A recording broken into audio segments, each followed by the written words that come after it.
آقای دکتر قنبری سلام و خیلی خوش آمدید. سلام علیکم و رحمت الله. خدمت همکاران محترم و بینندگان بزرگوار شما هم عرض سلام و تحیت دارم. همونطور که مستحضر هستید در ادامه بحثمون که چند جلسه رو اختصاص دادیم به جریان شناسی فتنه و علل و اسباب شکل‌گیری فتنه در زمان حکومت حضرت امیرالمومنین علی علیه السلام به واقعه جمل پرداختیم و یک روایت تحلیلی و تاریخی از این واقعه داشتید و در کنار اون خط و جریان فتنه رو دنبال کردیم. اگر موافق هستید امروز ادامه روایت تحلیلی تاریخ رو داشته باشیم بعد از واقعه جمل، تا بعد در کنار اون هم بتونیم خط و جریان فتنه رو همزمان با این روایت دنبال بکنیم. بسم الله الرحمن الرحیم. آخرین گفته و گفتگوی دیروز ما این بود که از هدایت امیر علیه السلام اینطور دریافت می شد وقتی که باطل نقاب حق رو به چهره زده باشه و جریان حق نقاب‌هایی از باطل به صورت داشته باشه، همینجا مقدمات پیدایی فتنه و اعوجاج در مردم و محروم موندن مردم از حقیقت ناب و زلال آغاز میشه و این شرایط به تعبیر امیرالمؤمنین بهترین وقت و فرصت برای شیطانه که بیاد پیادگان و سوارگان خودش رو برای آشوب در جامعه اسلامی به کار بگیره. خب بعد از واقعه جمل شرایط در قلمرو اسلامی یک ویژگی های خاصی داشت. وجود مبارک امیرالمؤمنین تمام اهتمامش به این بود که هر چقدر ممکنه از مسلمان ها کمتر آسیب ببینن. در نهایت احترام با شکست خوردگان جنگ جمل رفتار شد و در نهایت احترام اونها رو به اوطانشون برگردوندن. اما قضیه اینطور نبود که با جمل مسائل جمع بشه، برای اینکه خود جمل یک پدیده بود که از جای مدیریت میشد و یک ضلعی از برنامه‌ای بود که در جای رقم میخورد که امکان دستیابی به اون حتی از ناحیه سران جمل هم وجود نداشت. این همون فتنه ای بود که امیر علیه السلام از آغاز هم به درستی تشخیص داده بود و فتنه بنی امیه بود. این حادثه قطعاً تأثیر فراوانی در افکار عمومی مردم داشت، ولی شام غیر از قلمرو وسیع اسلامی بود. علیرغم اینکه حسب ظاهر تحت حاکمیت اسلامی قرار داشت، اما نظام تعلیم و تربیت در شام نظام تعلیم و تربیت دیگری بود و از زمان اتفاقایی که بعد از قتل حاکمیت سوم به وجود اومد، اینا یه لحظه دست بر نداشتن.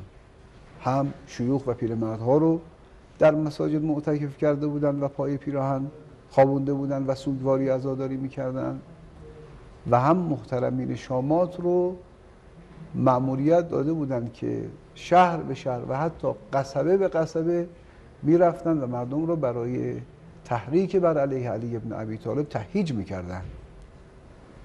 جایی در شام نبود که به اهانت و حتک و بی‌حرمتی به علی ابن ابی طالب اشتغال نداشته باشن. این از خفت‌های تاریخیه. البته یه بخشی هم طبیعیه. اونهایی که اهل بصیرتن، اونهایی که حقایق رو میگن و آشنایی دارن، هر چقدر افقشون بالاتر باشه به همون میزان با حملات شدیدتری مواجه میشن. خب توی این قضیه هم علی ابن ابی طالب نظیر نداره. در معارفه راه پیغمبر، در دفاع از حقایق پیغمبر کسی در تراز او نیست. امام علیه السلام حتی هدایت رو برای معاویه هم کوتاهی نکرد، علیرغم این که ایشون میدونست امکان هدایت برای اون وجود نداره، چون این نسخه اینا رو قرآن بسته بود. از ناحیه غیب عالم در مورد اینها خبر اومده بود. پیغمبر اکرم حقایق قرآن رو در مورد شجره بنی امیه بیان فرموده بود. اما به هر حال جامعه اسلامی باید از نسیم هدایت بهره‌مند و برخوردار می‌شدن و این کاری بود که امیرالمومنین انجام داد. حتی سفیر فرستاد، نماینده فرستاد، والی فرستاد.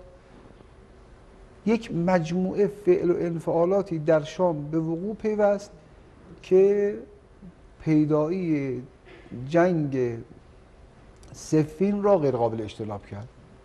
من تمام این حواشی که باعث پیدایی وقعه صفین بود رو کنار میگذارم و مستقیم میریم وارد معرکه میشیم. حالا محل این جنگ در سرزمین رقه است، الان در سرزمین سوریه است، حد فاصله بین حلب و شامه. در شهرم در کنار فراته. الان هم شما برید اونجا،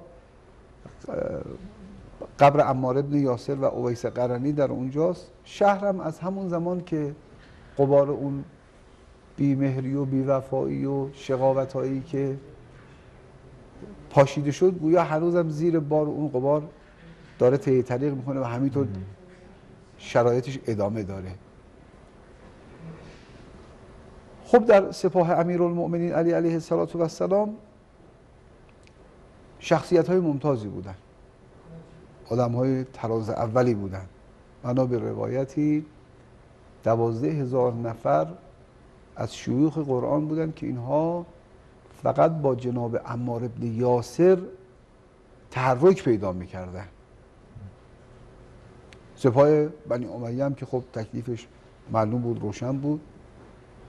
تمام قدرت و قوتی که ممکن بود جبهه باطل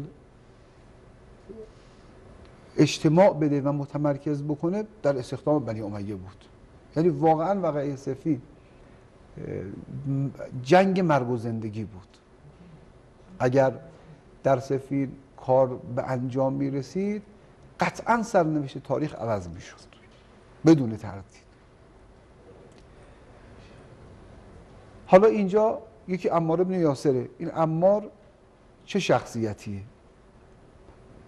محمد ابن سعد در جلد 3 طبقات کبرای خودش صفحه 181 و احمد ابن حنبل در جلد 2 مسند صفحه 162 و ابن اسیر در جلد 4 اسطلغابه صفحه 47 و در 16-17 کتاب معتبر اسلامی خبری از پیغمبر اکرم نقل کردند که پیغمبر فرمود اما انه ستقتلک الفئة الباقیه، تو از دست اهل بغی کشته میشی و انت من اهل الجنه. یعنی قاتلش باقیه. این هدایت بود. من آدا عمارا آداه الله. پیغمبر فرمود کسی که با عمار جنگ بکنه اعلام جنگ با خدا کرده. یا در تفاسیر هم همینطوره. مثلا آلوسی بغدادی در جلد 14 تفسیر صفحه 237 و فخر رازی در جلد 5 تفسیر کبیر صفحه 365 و حتی ابو نعیم در جلد 1 حلیة الاولیا صفحه 139 روایتی را از پیغمبر اکرم نقل کردن که ان عمارا مع الحق و الحق معه، حق با اوست و هم با حق. یدور عمار مع الحق اینما دار. میگه تا هستی برپاست و عمار زنده است و نفس میکشه، کار عمار بودن با حقه. هیچ چیزی نمیتونه عمار رو از حق جدا کنه. و قاتل عمار فی النار، قاتل عمار هم جاش توی درکات جهنم. عمار شخصیت شگفت انگیزیه، از سابقین پیغمبر اکرم اسلام. بدون تردید بعد از وجود مبارک اهل بیت عصمت و طهارت نظیر عمار ابن یاسر رو یا انسان نمیتونه جستجو بکنه یا به عدد یک دست نمیره، انگشتان یک دست نمیرسه. یعنی جایگاه او در منطقه پیغمبر، در هدایت پیغمبر، در شریعت اسلام و در زندگی اسلام، این جایگاه فاخر و با عظمت و ارزشمند. محمد ابن سعد در جلد 3 طبقات صفحه 181 اینطور نقل میکنه که یکی از خدمتکاران جناب عمر بن الخطاب در روز وقعه صفین در اردوگاه بنی امیه بود. ایشون رفت خبر شهادت عمار بن یاسر رو به عمرو عاص داد. این نکته مهمی که میخوام تلفیق بکنم اینها رو. همین که به عمرو عاص گفت، عمرو عاص گفت اشتباه میکنی. گفت نه، من خودم دیدم بدنش بر زمین افتاد. گفت بریم ببینیم. وقتی که رفت، عمرو عاص نگاهش با چهره عمار بن یاسر تلاقی پیدا کرد، رنگ از رخسارش پرید، شروع کرد به لرزیدن، اما بعد گفت که قاتل عمار کسیه که او رو به جنگ آورد. ببینید چجور جریان سازی برای تاریخ داره انجام میگیره. این خبر رو به امیرالمومنین دادن. امیرالمومنین علی علیه السلام فرمود با این تحلیل و توجیه عمرو عاص پیغمبر اکرم قاتل حمزه است که حمزه رو به جنگ با قریش آورد. خب ببینید اینجا یه مطلبی رو داره پیغمبر اکرم میفرماید که عمار مادامی که زنده است با حقه. درست شد؟ این حق کیه که عمار با اوه؟ اثبات فضیلت، شرافت، بزرگی و عظمت عمار ابن یاسر به با حق بودنشه. این حق کیه؟ کجاست؟ چیه؟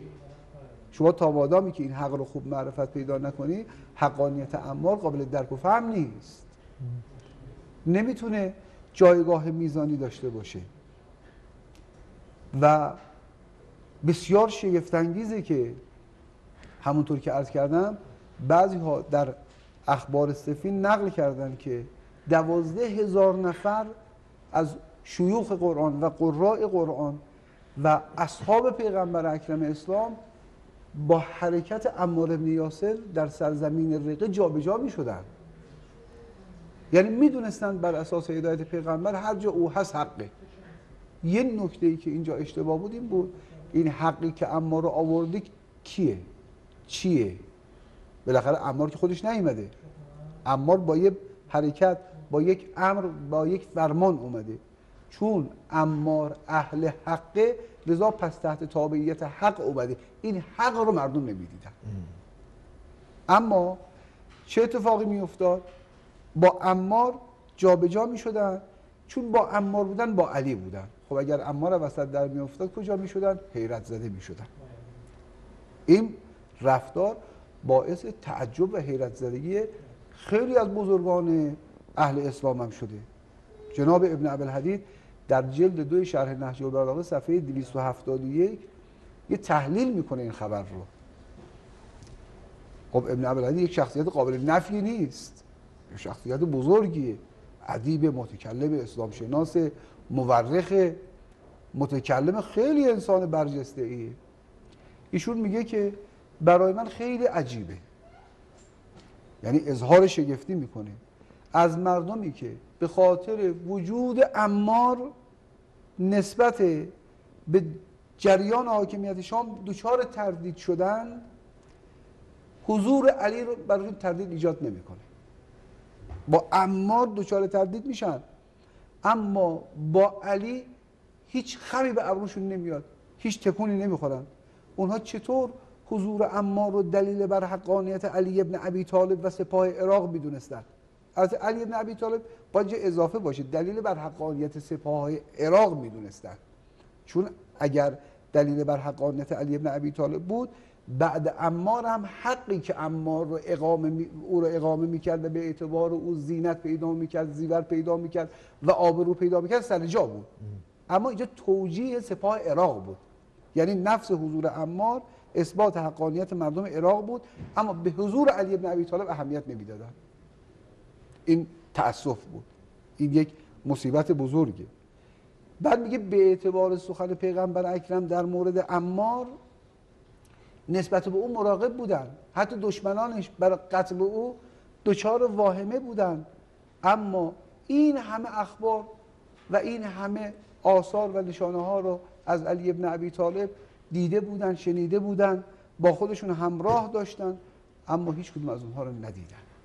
چطور آقای دکتر نسبت به عمار که به واسطه فرمایش پیامبر اینقدر مواظبت میکردن، خب در ارتباط با حضرت امیر از سوی پیامبر که ما تعابیر خیلی شگفت انگیزی داریم. خب این تعجبی که شما دارید ابن ابوالحدید میگه. ببینید اصلا عمار با وجود مبارک علی قابل مقایسه نیست. تمام شرافت عمار به اینه که با علیه. شما امروز کسی نیست که بگه عمار در واقع صفین به شهادت دررسیده، که قبرش در رقه است، مرقد او در اونجاست. الان در کدوم اردوگاه کشته شد؟ آیا در همراهی با معاویه کشته شد یا در همراهی و در رکاب علی بن ابی طالب؟ درست شد؟ این که قابل نفی نیست که اگه در اردوگاه علی بود و به شهادت رسید، اون حقی که جان علی عمار خونبهای اون بود و قیمت اقامه او بود، چرا او رو ندیدن؟ ببین نکته اینجاست که مردم گاهی وقتا خورشید رو رها میکنن به ماه میچسبن. عیب اینجاست. امیرالمومنین ندیدن. امیرالمومنین جایگاهش در قرآن، جایگاهش در منطق پیغمبر اکرم، جایگاهش در تاریخ، شما نگاه کنید در تمام احادیث اسلامی، در همه کتاب‌های اساسی اسلامی و غیر اساسی، شیعه و سنی، شما حدیثی نظیر حدیث قدیر به لحاظ استحکام، به لحاظ اتصال به پیغمبر اکرم و طریقه انتقال به پیغمبر اکرم اصلا در جهان اسلام وجود نداره. هیچی، اصلا و ابدا. اما مردم اینو نادیده میگیرن. چرا؟ البته چراش حالا یه روز با هم صحبت میکنیم. بالاخره زندگی کردن با علی بن ابی طالب سخته. تحمل علی بن ابی طالب اینطوری نیست که به صرف ادعای ایمان برای کسی تحصیل بشه. نه، زندگی با حکومت علی سخته. زندگی با معاویه سختی های آنی نداره. بالاخره او برای ابقای حکومت خودش خیلی کارا میکنه، خیلی ریخت پاشا میکنه، حد و مرزی نداره. اما علی در چارچوب قرآن و اراده خدا محدوده. برای او اقامه امر خداست. خدمت به مردم در منطقه علی بن ابی طالب متفاوته. گاهی وقتا گدازان بودن تیغ عدالت علی برادرش عقیل رو میگیره، اهل خونش رو میگیره. اینا رو یک جلسه مصطفی در موردش صحبت میکنیم. به هر حال عمار بن یاسر میاد سند بر حقانیت علی میشه. این مظلومیته. این بالاخره ننگی در سابقه و در زندگی اونهایی بود که در کنار علی بن ابی طالب بودن. باید عمار رو با علی میشناختن، نه علی رو با عمار. او ولی خدا بود، او حاکم اسلامی بود، عمار هم محترم بود، عمار هم شخصیت بزرگی بود، اسلام شناس تراز اولی بود. اما در امر حاکمیت و حکومت علی امیر او بود، علی امام او بود. با امام که مأموم که امام رو نمیشناسن. بله، مأموم میتونه زینت امام باشه. حتما حضور عمار در کنار علی بن ابی طالب حضوری زینتی بود. ائمه ما هم از ما اینو خواستن که کونوا لنا زینا، زینت ما باشید. خیلی فرق میکنه چه کسی در کنار امام حق باشه. اما معرف در اینجا و شناسه در اینجا برای عمار بن یاسر حضورش در کنار علی بن ابی طالبه. این اون موضوع گم شده ایه که تاریخ نسبت به اون مسکوت عبور کرده و از کنارش رد شده بدون که هیچ وقت این واکاوی بشه. خب کسان دیگری هم بودن در رکاب امیرالمومنین بودن، مثل ابوالهیثم مالک بن تیهان، یا که از نقبای انصار بود، از بدریون بود، خزیمة بن ثابت ذوالشهادتین بود، اویس قرنی بود که پیغمبر فرمود خیر التابعین، اویس القرنی. اینا در کنار امیرالمومنین بودن.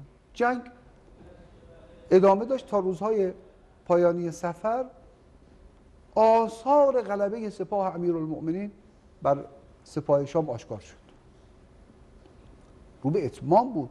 خود امیر علیه السلام بر مردم خطبه خوند، به اونها اعلام کرد ایها الناس قد بلغ بكم الامر و بعدوکم ما قد رأیتم ولم یبق منهم الا آخر نفس. یه نفس دیگه دارن. شما میبینید تکلیف جنگ داره چی میشه. دشمن شما به اندازه یه نفس کشیدن دیگه فرصت داره. اینقدر شرایط برای غلبه حق بر جریان باطل مهیا بود. اینجا یک اتفاق شگفت‌انگیز افتاد و اون اتفاق شگفت‌انگیز این بود که 500 قرآن رو برنیزه کردن. وقتی این قرآن ها برنیزه شد تردید به وجود اومد. اینجا عامل اصلی بلوا فردی به نام اشعث بن قیس. اشعث بن قیس مورد لعن و طعن امیرالمؤمنینه. کسیه که یک خبری رو ابن ابی‌الحدید نقل میکنه از در شرح نهج البلاغه جلد 1 صفحه 98. میگه که اشعث بعد از رحلت پیغمبر اکرم مرتد شد، رفت با گروهی که از دین خارج شده بودن به جنگ با مسلمان ها اومد. وقتی شکست خوردن بر اساس رأفت اسلامی مورد عفو جناب ابوبکر بن ابی قحافه قرار گرفت. نه تنها مورد عفو قرار گرفت بلکه حاکم اسلامی اومد چیکار کرد؟ دختر خودش ام فروح رو هم به ازدواج او در آورد که محمد ابن اشعث یا قیس ابن اشعث که در وقعه کربلا در سپاه بنی امیه بودن و در جریان قتل مسلم بن عقیل حضور داشتن، محصول این ازدواج از اشعث ابن قیس و ام فروحه. خب این آدم وقتی که با این سابقه بود، خود جناب ابوبکر در موردش در آخرین لحظات عمرش، اینایی که من عرض میکنم در معتبرترین کتاب‌های ماست، از محکمترین اسناد ماست. ابن قتیبه در کتاب الخلفا می‌نویسه که ابوبکر به چند چیز در آخر حیاتش قصه خورد. یکیش این بود که میگفت این اشعث ابن قیس مرتد محارب را ای کاش میکشتم، زیرا هیچ شری انجام نشد مگر اینکه اشعث در اون حضور داشت، در اون مشارکت داشت یا در پیدایی اون کمک میکرد. و این آدم با همفکری نابکارانی که با خودش همراه کرده بود فضا رو طوری به وجود آورد که 12,000 نفر پیشانی پینه بسته، 12,000 نفر نافل شبخون، 12,000 نفر شیوخ قرآن، 12,000 نفری که دعوای اجتهاد در دین داشتن یک جا رو کردن به علی بن ابی طالب. آقا جنگ ما با پسر ابو سفیان بود، الان قرآنه، ما در جنگ با قرآن با تو مشارکت نمی کنیم.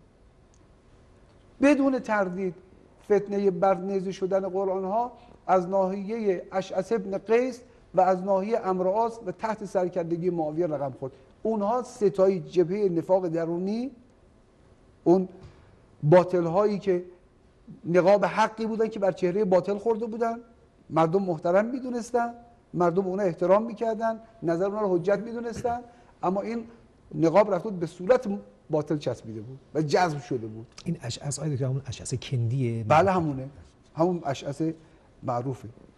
خب اینقدر کار بد شد که اینا بی‌ادبانه با امام صحبت میکردن. امام فرمانده جنگ بود. شما امروز رئیس یه اداره چطور صدا میزنید؟ یه مردم محترم از دودمان چطور صدا میزنید؟ اینا اینقدر وارد وادی بی‌ادبی شده بودن که امیرالمومنین به اسم علی صدا میزدن. میگفتن ای علی، دعوت این مردم رو در مورد قرآن قبول کن و الا تو رو اینجا قطعه قطعه میکنیم، به قتل میرسونیم. رجوع کنیم به جلد 5 تاریخ طبری، جلد 3 کامل ابن اسیر. اینا مصطفی توضیح داده شده، همه اومده. ببینید مردمی که با امام بیعت کردن، از عراق پا شدن اومدن، رهبری سیاسی و نظامی او رو پذیرفتن، حالا کارشون به جایی رسیده به امام زمان خودشون دستور میدن. این ننگ بزرگی بود، این خفت بود.